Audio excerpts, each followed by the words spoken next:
Hello, everybody.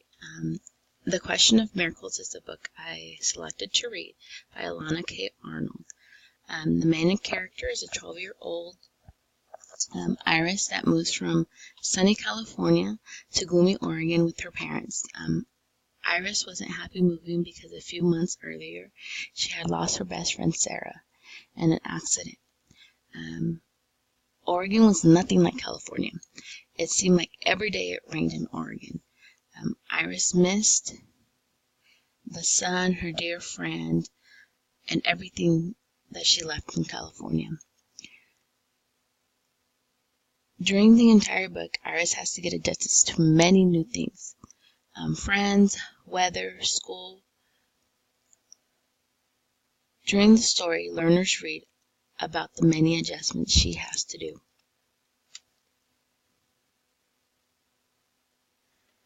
Students will learn the differences, and they will create a T-chart for a graphic organizer and compare California to Oregon from Iris' point of view. The authors of Visible Learning for Literacy indicate note-making is called text extraction. It's done during reading and can improve comprehension. Students will continue to add to the T-chart throughout the story. The chart will assist them during the summary writing or discussion that they will have later on.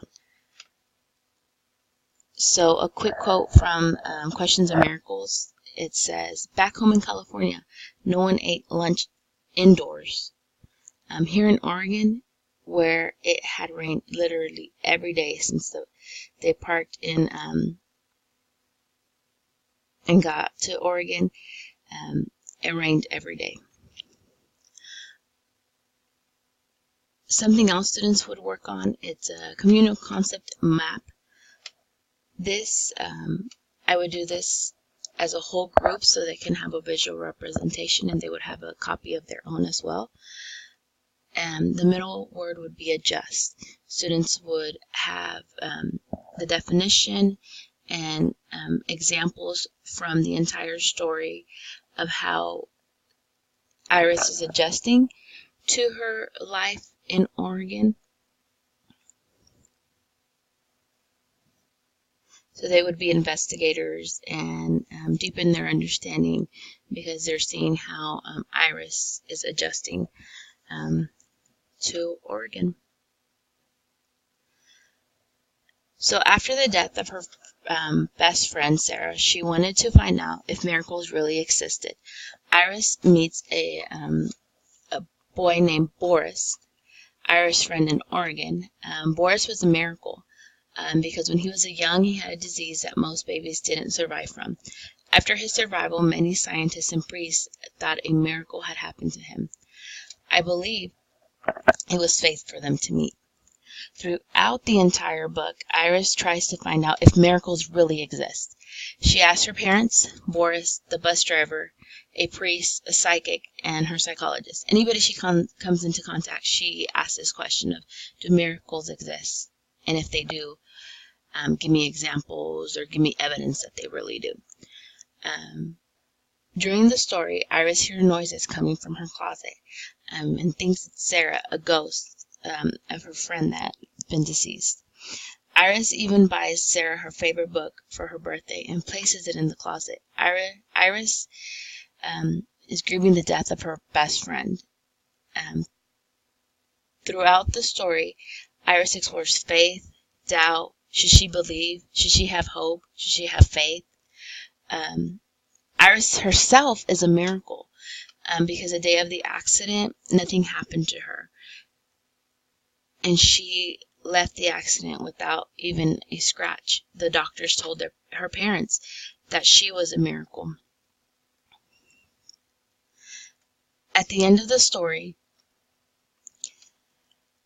Iris embraces the rain and realizes that miracles all are around her, that she will never forget her best friend, that she couldn't forget her best friend. It was part of who she was, and that death is part of life, that her family and her new friends loved her, and she was lucky. She was lucky and realized that Boris, her parents had sacrificed a lot for her, and that itself was a miracle, that she was alive. that she was in a new place, and she was very lucky. So that's why I chose this picture. Never give up. Miracles happen every day. Throughout the story, there would be certain parts students would have to do a closed reading to better understand the text. I would also have a pre and post assessment over vocabulary. I chose certain vocabulary words in the text that students could struggle understanding, but to really know what they need help with, I would have a pre-assessment, and then from there, I would teach the vocabulary explicitly by breaking down each word into syllables, giving them word parts if it has a suffix or prefix, giving students definition, providing examples, non-examples, and having them illustrate. I would use the Frayer model. I would have students do that, and then after I've taught them the vocabulary, I would have a post-assessment. If needed, I would reteach and have students that are done do a different activity. Another activity from our Visible Learning for Literacy that I would do is extended writing. Students would have to write about certain topics that I have chosen from the reading. An example would be, what advice does Iris receive from her parents and why is it important? What evidence does the author share that Iris is moving on? And what does the main character realize, and how does this affect the ending? So the extended writing is very guided.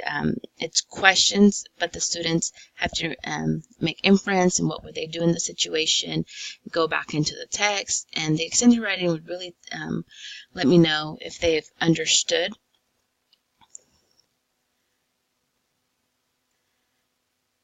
So finally, the last thing we would do after the end of the story is have a small group discussion and questioning. The authors of Visible Learning for Literacy, discussion allows for students to co-construct knowledge, and the ideas introduced by one member might spark the understanding of another. I would have students do about 3 to 4 different focus questions about the story to share with their small group. I would model my question first, of course. Why was it difficult for Iris to make new friends after she became friends with Boris? And have students answer. I would make students paraphrase the question the student is asking. By students creating their focus questions before discussion, it makes the student more accountable and more prepared.